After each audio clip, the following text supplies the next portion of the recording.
Hello मित्रांनो, तर finally आपण लद्दाखला जायला निघालेलो आहे.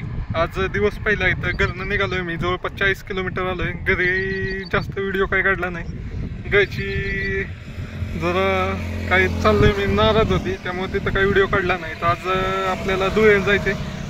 364 किलोमीटर होतं घरनं. तर आता मी जवळपास 60 किलोमीटरच्या आसपास थांबलेलो आहे. तर चला पाहूया, जाऊया पुढं. गाडी थोडी थंड होण्यासाठी थांबलोय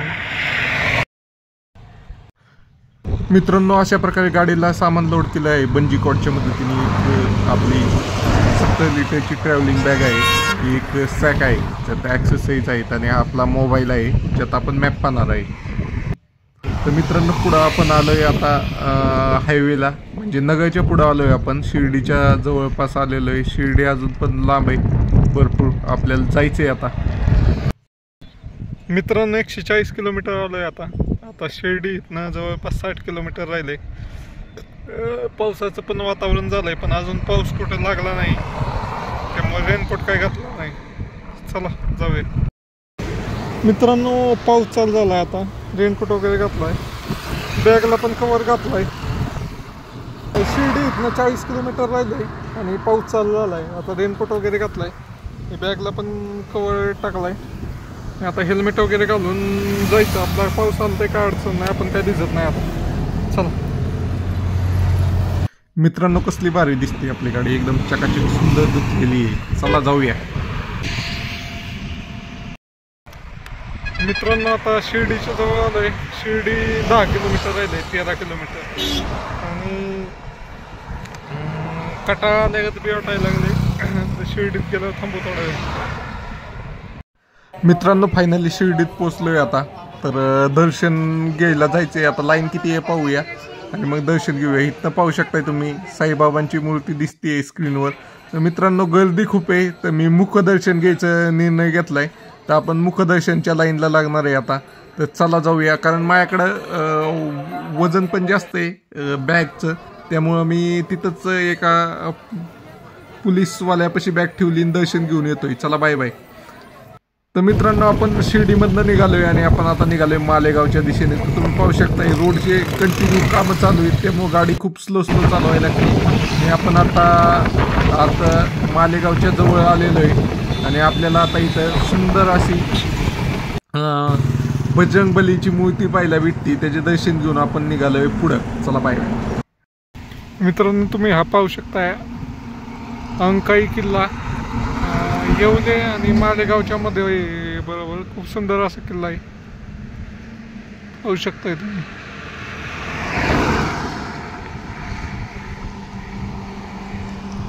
आता मी येवले आणि मालेगावच्या मध्ये आहे. अजून मला 97 किलोमीटर जायचे आहे. 2 तास 6 मिनिटं लागणार आहे. 6-16 वाजतील पोचायला. आज थांबायचं आहे तिथं. चला जाऊया. लय जोरात वार आहे.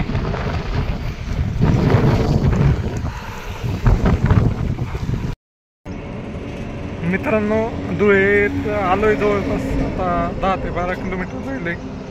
तर चला जाऊया आता. रूम पाहिजे गेल्यानंतर. तुम्हाला इथं थांबलं एका घाटात एकदम सुंदर नजारा आहे, दाखवतो.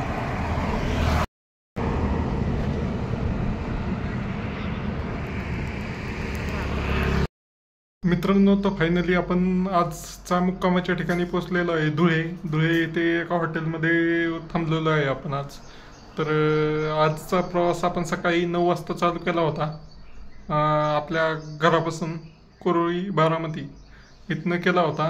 त्यानंतर आपण 200 किलोमीटर नंतर शिर्डी होती. शिर्डीचे साईबाबांचे दर्शन केले आणि आज आपण फायनली 352 किलोमीटर प्रवास करून धुळे या ठिकाणी आलेलो आहे. तर इथनं पुढं आज उद्या ओंकारेश्वरकडे जाणार आहे. मित्रांनो आज आहे दिवस दुसरा. तर आज आपण प्रवास करणार आहे धुळे टू ओंकारेश्वर. ओंकारेश्वर इथनं 265 किलोमीटर आहे. तर 265 किलोमीटर जायचं आहे आपल्याला. आता सकाळचे 6:26 झालेले. आपण निघत आहे आता आणि रूम मध्ये काय राहिलंय नाही राहिलंय ते सगळं चेक करतो. तुम्हाला रूम दाखवतो कशी होती. हे इथून एंट्रन्स होती. इकडून हे टी व्ही वगैरे होतं सगळं, पण काही चालू नाही आहे. नॉन AC रूम आहे, हे असे बेड होतं आणि इकडं टॉयलेट बाथरूम होतं. अशी सिंपल अशीच रूम होती आणि ही मला माझ्या बजेटमध्येच बसली. जे मी बजेट ठरवलं होतं की एवढे एवढे पैसे रूमसाठी, म्हणजे डेलीचा खर्च एवढा पाहिजे, त्यामध्ये मला बसलेले आहे.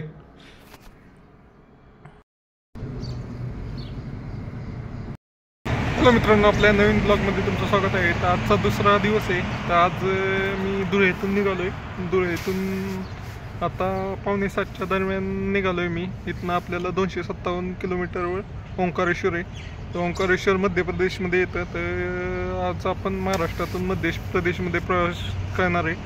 तर चला जाऊया, पाहूया. आता सकाळ सकाळच निघलो आहे, कारण बघू जर आपलं लवकर दर्शन वगैरे झालं तर उज्जैनला जाण्याचा प्लॅन आहे माझा, नाही तर आपलं ओंकारेश्वरच्या इथंच मुक्काम करणार आहे. मित्रांनो, फायनली आपण महाराष्ट्र MP बॉर्डरवर आलेलो आहे. इथं बॉर्डरवर 2 व्हीलरला काही चेकिंग वगैरे नसते, म्हणजे काही रजिस्ट्रेशन पण नसते. पण ज्या 4 व्हीलर असतात, ज्या मोस्टली ज्या कमर्शियल व्हेकल असतात, त्या सर्वांचे असं बॉर्डरवर चेकिंग तर नाही म्हणता येणार, पण एंट्री केली जाते. कोणती व्हेकल किती वाजता आली आणि किती हेवी लोड आहे याची सर्व इथं रिपोर्ट म्हणजे नोंद केली जाते की कोणत्या टायमिंगला कोणती व्हेकल पास झाली. तर चला, आपण आता फायनली महाराष्ट्रातून MP मध्ये म्हणजे दुसऱ्या राज्यामध्ये प्रवेश करत आहे. तर चला जाऊया. मित्रांनो, पाऊस यायला लागला आहे, तर आता रेनकोट घालतो आणि निघूया, कारण पाऊस आला आपलं भिजण्यापेक्षा अगोदर रेनकोट घातलेला बरं आहे. त्यानंतर थोडं पुढं आल्यावर मला हवा कमी झाल्यागत वाटले, तर पंक्चर चेक करून घेतली मी पाठीमागच्या चाकाचं. तर पंक्चर काय नव्हती, ट्यूबलेस टायर आहे आणि पंक्चर सेट पण होता, पण हवा कमी झाली होती. तर ती चेक करायला थांबलो होतो, तर त्या बाबाचं गेजच खराब होता चेक करण्याचं, असं वाटलं मला. तर मित्रांनो, आपण ओंकारेश्वरला पोहोचलो. इथं गाडी पार्किंगला लावलेली आहे आणि हे जे हॉटेल दिसतंय तिथं आपल्या बॅग ठेवलेले आहेत. ते दादा चांगला होता, म्हणला ठेवा बॅग, काय अडचण नाही आहे.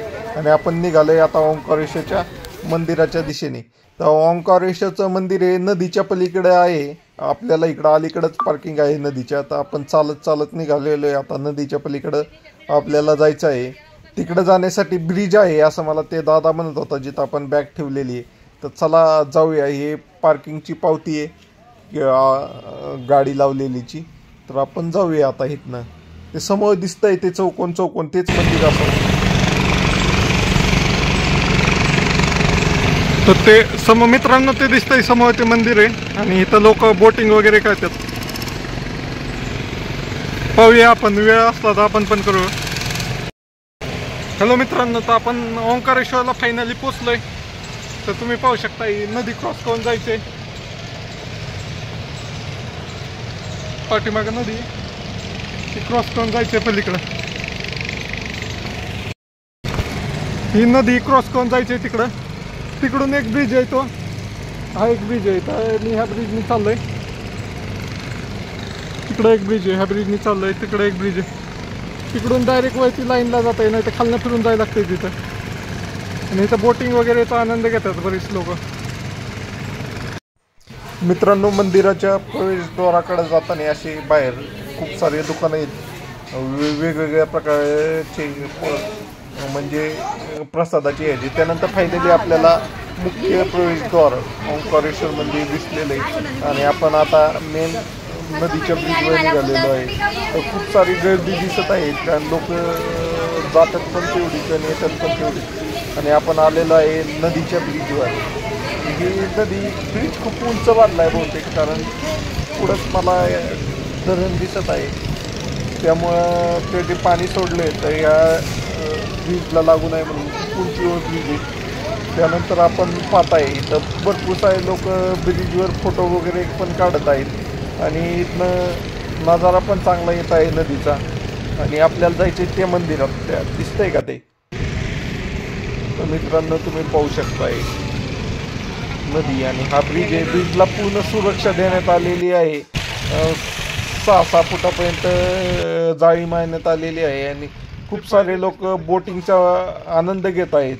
आपल्याला टाईम असला तर आपण पण करूया बोटिंग, पण पाहूया, आपल्याला उज्जैनला पण जायचं आहे. मित्रांनो, ते पिवळे पिवळे दिसतात का, तिथनं आपण चालायला सुरुवात केली होती आणि ह्या ब्रिजवरनं फिरून आपण ह्या साईडला आलेलो आहे. तिथं पिवळे दिसतात का, हे केलेत लोकांनी, कागद बांधले, तिथनं चालायला सुरुवात केली आहे नदीच्या कोपऱ्यावरून. आणि आपण फायनली आता पोचलोय. आणि खूप गर्दी आहे आज. गर्दी म्हणजे इथं ज्योतिर्लिंगचं नेहमीच गर्दी राहणार आहे. तुम्ही पाहू शकताय माझ्या पाठीमागं लगेचच्या लगेच किती लाईन लागली. पुढं पण खूप लाईन आहे. आणि अशाच लाईनमधनं आपल्याला जायचं आहे दर्शन करायला. इथं 5 तास लागतील, 4 ते 5 तास असे सांगतात. तर पाहूया किती वेळ लागतोय. मित्रांनो, अजून खूप थोडा अर्धा तास झालं थांबलोय, ते लाईन पुढं सारखा नाही. मग फायनली मला तिथं करमाळ्याचे लोक भेटले, त्यांच्याबरोबर आलो. तर आपण डायरेक्ट दर्शन घ्यायचा निर्णय घेतला. त्याला 500 रुपये तिकीट होतं. तर त्या तिकीट देऊन दर्शन घेण्याचा आहे. पण हे ऑथोराईज आहे का नाही ते मला माहीत नाही आहे, कारण लोक काय पावती वगैरे दे नाही, डायरेक्टच निघाले. तसं आपण दर्शन वगैरे घेऊन आता परत आलेलो आहे. आता आपल्याला जायचं आहे आता उज्जैनच्या दिशेने. बोटिंग वगैरे करायला थांबणार नाही आहे. चालू जाऊ. मित्रांनो, फायनली दर्शन घेऊन आलेलो आहे. मंदिरात खूप गर्दी होती. 3 ते 3.5 तासाची लाईन होती. त्यामुळं डायरेक्ट दर्शन होतं. 500 रुपये. माझ्याबरोबर करमाळ्याचे 2-3 मित्र होते, तर आम्ही एकत्रच तिकीट काढलं आणि गेलो होतो. तर चला.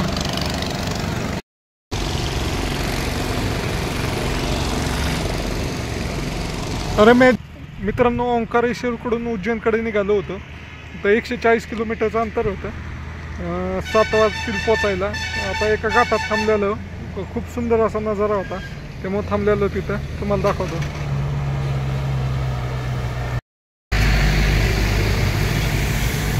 मित्रांनो, आता काय मी जास्त कुठं थांबणार नाही आहे व्हिडिओ वगैरे काढायला. आता डायरेक्ट उज्जैनलाच थांबणार आहे, कारण अंधार पडेल असं मला वाटतंय पोचायला. त्यामुळे कुठं थांबणार नाही. मध्ये अजून जेवलो नाही मी सकाळपासून. एक ठिकाणी नाश्ता केला होता आणि एका ठिकाणी काकड्या खाल्ल्या होत्या. त्यानंतर आपण फायनली जेवण्यासाठी थांबलो आहे उज्जैनमध्ये. उज्जैनच्या अलीकडे 20 किलोमीटर आपल्याला जेवण्यासाठी थांबलो होतो. जेवायला भूक लागली होती म्हणून जेवण केलं आणि आपण फायनली उज्जैनमध्ये पोचलो आहे, महाकाल नगरी उज्जैनमध्ये. तर उज्जैनचं ही मेन एंट्रन्स गेट आहे. इथनं आत जायचं आहे आपल्याला. आणि मी डायरेक्ट मंदिरातच आलो. रूमवर बॅग वगैरे ठेवली, कारण माझ्या ओळखीचे होते ते. मंदिर अप्रतिम, कसलं भारी दिसते बघा. हे समोर ह्या साईडला एक श्री गणेशांची मूर्ती आणि ही मेन एंट्रन्स आहे मंदिराची. वा वा वा, खूप भारी. आणि हा त्रिशूळ बघा कसला भारी. खूप भारी भारी व्ह्यू आहे तिथं. पण आता मला घाई आहे दर्शनाला जायची, कारण 8:30 वाजले तर 9:30 वाजता मंदिर बंद होतं. त्यामुळे मी पटकन दर्शन करून येतो आणि मग तुम्हाला दाखवतो इथं काही भारी भारी व्ह्यू आहेत. ते सगळं दाखवणं तर पॉसिबल नाही आहे, पण दाखवू. जाताना आपल्याला हे दिसले, असे पाहू शकताय प्रभू शंकराचे किती रूप आहेत ते दाखवण्यात आलेले आहेत सगळे इथं. अशा भरपूर साऱ्या मूर्ती आहेत, जवळपास 40पेक्षा जास्त आहे. सगळे काही दाखवू शकत नाही आहे आपण. तर मित्रांनो, फायनल दर्शन करून आलेलो आहे आता.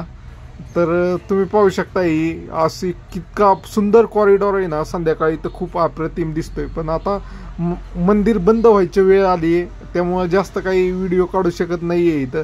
तर चला जाऊया. जो काही आहे ते तुम्ही पाहू शकताय. आणि मला कंटाळा पण खूप आला आहे, त्यामुळे मी काही इथं जास्त फिरणार नाही आहे. जे दिसतात त्या मूर्त्या तुम्ही पाहू शकताय. चला जाऊया आता.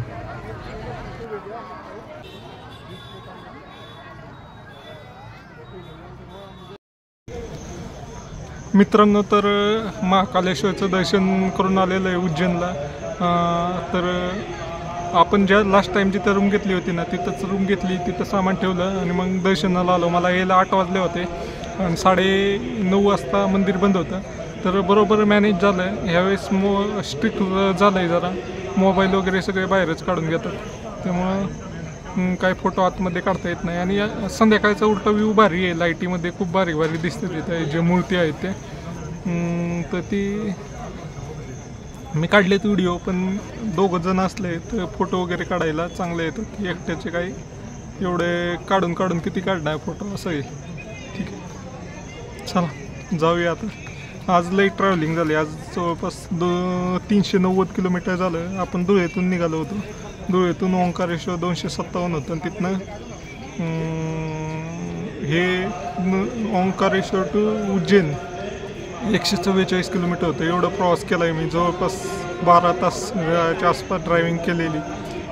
12 नाही, 10 तासाच्या आसपास ड्रायव्हिंग केलेली. चला जाऊया.